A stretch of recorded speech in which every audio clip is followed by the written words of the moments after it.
तिकडे सातारा जिल्ह्यातील बरड येथून प्रस्थान ठेवल्यानंतर आज श्री संत ज्ञानेश्वर माऊलींच्या पालखीनं सोलापूर जिल्ह्यात प्रवेश केलाय। माऊलींचा आजचा मुक्काम नातेपुते इथं असून यावेळी मुक्कामाची तयारी करताना महिला वर्ग स्वयंपाकात गुंतलेला पाहायला मिळाला आणि या सगळ्या तयारीचा आढावा घेतला आमचे प्रतिनिधी मयूर बोरसे यांनी।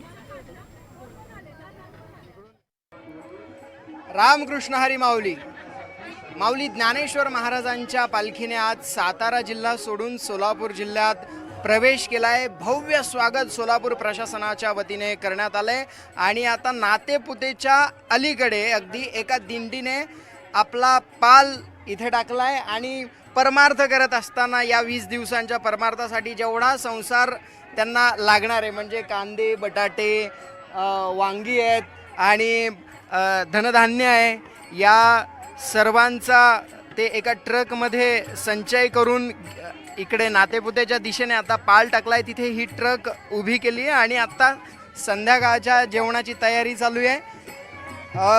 महिला वारकरी आहे जी ज्या संध्याकाळी पाल टाकल्या त्यांची तयारी सुरू झाली आहे आणि आता आपण बघू शकत असाल तर इकडे वांग्याच्या भाजीचा बेत आज होणार आहे आणि तिकडे पोळ्यांचा बेत सुरू आहे।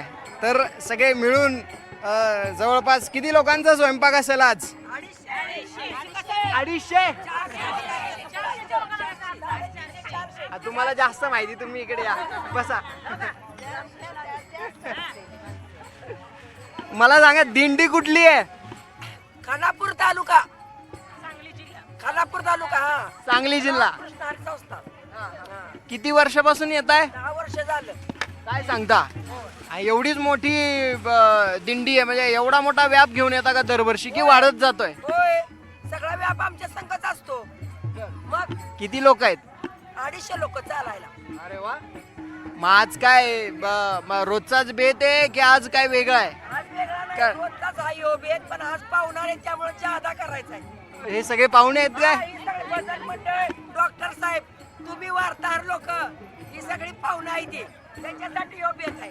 त्या आमच्या कॅमेराच्या मागे जो आहे गौरव, त्याला वांग्याची भाजी लय आवडते। वांग्याची भाजी, आमचा विचार झाला आता जेवणच जाऊ। वडापाव होते, वडापाव होता सकाळी। पाव कुठून आणले होते? पिठ्यासनं।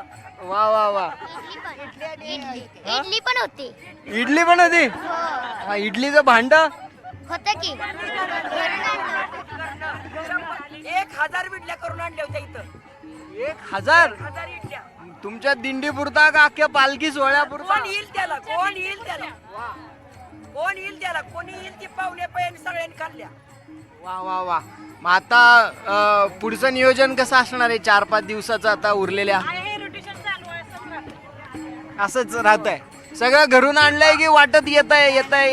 आपण घ्यायचं, कमी पडलं तर वाटत घ्यायचं। मटेरियल म्हणजे किराणा स्टोअर सगळं आम्ही भरून आणलेलं आहे आणि फक्त मार्केटचं असतं ना ते तेवढं आम्ही इथं जिथं मार्केट असतं तिथं भाजीचं मार्केट तेवढं घेतो। सगळं गावाकडे देणगी रूपातलं पण देते। मग तुम्ही दिंडीत चालत नाही काय? चालतो की, चालून आलो या सकाळी 18-19 किलोमीटर चालून येऊन सगळे तर पाहुणारीच म्हटलं फ्रेश आहे। आज तुम्ही आलाय म्हटलं आम्हाला दिसलं आणि आम्हाला एकदमच असा मोठा पसारा दिसला म्हणून म्हणलं चला आता इकडे जाऊया। जोरात तयारी चालली आणि इकडे हे चालू आहे पण भजनाचा खंड पडत नाहीये दिवसभर। सकाळी काकड्यापासून ते संध्याकाळी दिवस मावळेपर्यंत भजन भजन भजन हे सुरूच असतं दिवसभर। रात्री सुद्धा कीर्तनाने सांगता होईल। आपण त्यांच्याकडे जाऊयात।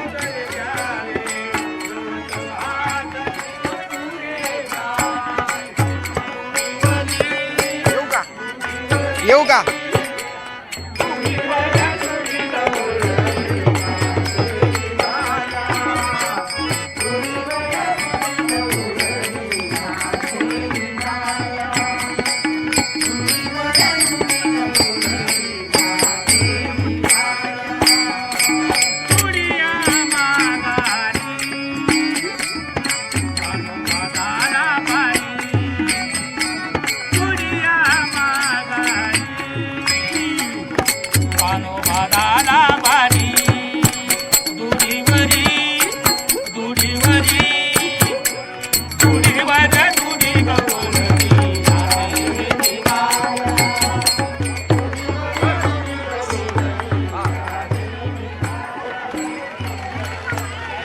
पावसाने जरी थोडासा व्यत्यय आणला असला तरी आनंदात मात्र कुठेही व्यत्यय येणार नाही, कारण आपापल्या जागा सेट करून हे पुन्हा भजन चालू करतील आणि पुढचा आनंद आणखी घेत राहतील, एकमेकाला देत राहतील.